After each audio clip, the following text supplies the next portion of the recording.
Welcome, Vicki, Juditz.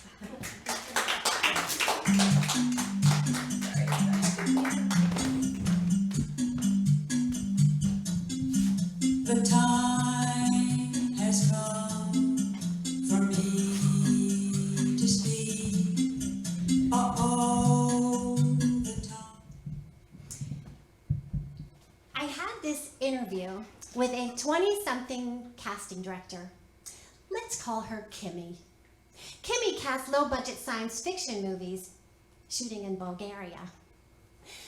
She and I chuckled over some amusing items on my resume from my youth, like the movie where I played Girl in Shower. And then she fixed me with a piercing gaze and said, "Tell me something I don't know about you." I knew what she was getting at. I was supposed to say, "Oh yeah, I can hang glide." Or I can ride a horse bareback, or I can hit a moving target with a lethal weapon. You know, the sorts of things that might come in handy if you're shooting a movie in Bulgaria. I didn't have any of those skills. The only thing I could think of to talk about was what I was going to be doing the next day, and so I blurted out, "Well, tomorrow I'm going to be arrested." Excuse me? For civil disobedience, like Gandhi? At that moment, Kimmy appeared to receive an incoming call. "It's urgent," she said. "I have to take it right away," she said, and she waved me out of her office. I knew I was never going to Bulgaria. In the car, I continued that conversation I would have had with Kimmy if she had let me. You know, I often have conversations like this in the car. I think this is very common among Angelenos, right? Because we're alone a lot in our cars, sometimes for hours on any given day, and we are desperate for human contact, real or imaginary. So I said to the imaginary Kimmy, I said, "Kimmy, civil disobedience is when you break the law to protest something you think is wrong, and you get arrested, and hopefully you get in the newspaper, and you get on TV, and people read about you, and they see you, and they say, 'Oh my gosh, if that person actually got arrested because they cared about that issue so much, well then maybe that issue is something I should care about.'" Yes, I could tell even the imaginary Kimmy was not listening, and this was really annoying because civil disobedience is one of the most effective strategies for change ever devised, and actually, I had participated in civil disobedience in the past, but I had yet to be arrested. Okay, let me explain. The first time that I was almost arrested was in 1987. I was part of an anti-nuke group, anti-nuclear weapons. And ahead of our group was Eve Ensler, who later became famous for writing the vagina monologues, but at that time she was not famous. So at this time I'm living in Manhattan. So a bunch of us from our group, other groups, 70 of us in all, took the ferry from Manhattan before dawn over to Staten Island, and we tied ourselves to a chain link fence with ribbons and flowers. This fence surrounded the construction site where the Navy was planning on building a port for the battleship Iowa that could carry nuclear weapons. Yes, the Navy was just going to park nuclear weapons there in New York Harbor. What could go wrong with that? So we were protesting and singing. We sang the John Lennon song, "All we are saying is give peace a chance." And then the police came and ordered us to disperse. And I untied myself and I went home because, because at the time I was acting in television commercials, that was my living. And I was afraid that a company like, Procter & Gamble, say, wasn't going to hire me anymore to sell their dishwashing liquid or whatever if I had a criminal record. This was going to be a felony. It was on federal property. But everybody else, oh yeah, they went limp, they're carried into the paddy wagons, they went to jail, they bonded over the experience. I was so jealous. Second time I was almost arrested was in 2012. Now I was here in Los Angeles. I was part of an environmental group.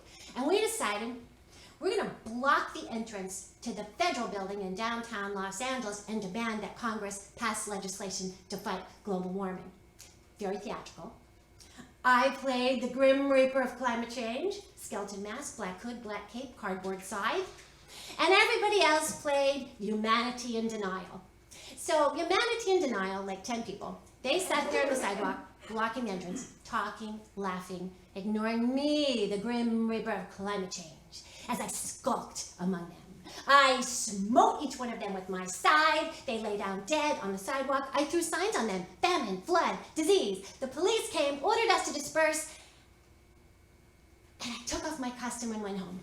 Because, no, see, now I don't want to be late to pick up my kid from junior high. I need to help them with the homework and help them to play practice. I just didn't feel I had the time to be incarcerated. But, everybody else, yes, they were arrested. And yes, again, I was so jealous.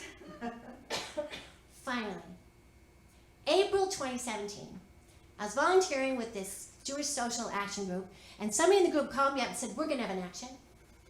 We're going to block the driveway to the ICE detention center in downtown Los Angeles and demand an end to unfair deportations. This will be an act of sacred resistance. We're going to have a bunch of Muslim activists, bunch of rabbis, bunch of priests, and their allies, that would be you. Are you available on such a date, and would you be willing to be arrested? And I said, yes. I have wanted to be arrested for years. And I'm gonna do it. My kid's away at college and I'm no longer selling dishwashing liquid. This is my time. So they told me how to prepare, and on the big day, the day after I met with Kimmy, on the big day, they said, wear comfortable clothing. So I put on sneakers, jeans, sweatshirt, and they said, only take with you your Metro card and your driver's license. Don't take anything else. No house key, no car key, don't come in a car, no money, no credit card, no phone. Because when you're booked at the jail, they take all that stuff, you might not get it back, or it might take a long time to get it back. Now, I live in the San Fernando Valley where public transit is abysmal. Don't usually take it, I'll be honest, but I set up, walked to that bus stop, got the bus to the train, I got downtown. I felt really vulnerable, with like no money, no phone. Got there fine. Got down to the church in Alvera Street where we were all meeting. So I walked in there, 300 people in there. And the priests were strumming their guitars and everybody was singing that Holly Near song. We are gentle, angry people. And we all marched out of the church and over to ICE, and we blocked the driveway. The driveway where the vans go out to pick up undocumented folks, same driveway where the vans go back in with terrified people inside. Our organizers had done a tremendous job. They had all the guys with those big TV cameras on their shoulders. All the major stations were there, journalists with their little notebooks. And again, this was very theatrical. We blocked the driveway, making a big circle. Into the circle first came the Muslim activists, and they did prayers with us. And they said, be the one that you are waiting for. And then into the circle came the rabbis, and they had on their yarmulkes, their prayer shawls. It was the third day of Passover, a time when Jews are reminded of their duty to help those who are captive or oppressed. So they did a little bit of a Seder, matzah, cups of wine. And then into the center came the priests in all their vestments, and they were carrying buckets of water and white cloths because it was also Maundy Thursday, the day when Jesus washed the feet of the disciples. And so these priests washed the feet of folks who had lost people to deportation. And then one of the priests called out really loudly, we are here to protest unfair deportations. See, that was our cue. So most people stepped back, but 35 of us sat down in a circle, arms linked, facing out, and we began to sing a song in Hebrew. Olam chesed yibaneh, na na na na na na na na. We must build this world from love. Police surrounded our circle, guns in their holsters at their waists at the ready. I thought, oh, this is not a game. This isn't a competition. This isn't about me at all. We're here to protest something that's fundamentally wrong. Tearing apart of families, ruining of livelihoods, shattering of lives. One of the officers lifted his bullhorn and he said, I declare this to be an unlawful assembly. I demand all those assembled disperse. If you do not disperse, we have the right to use lethal weapons.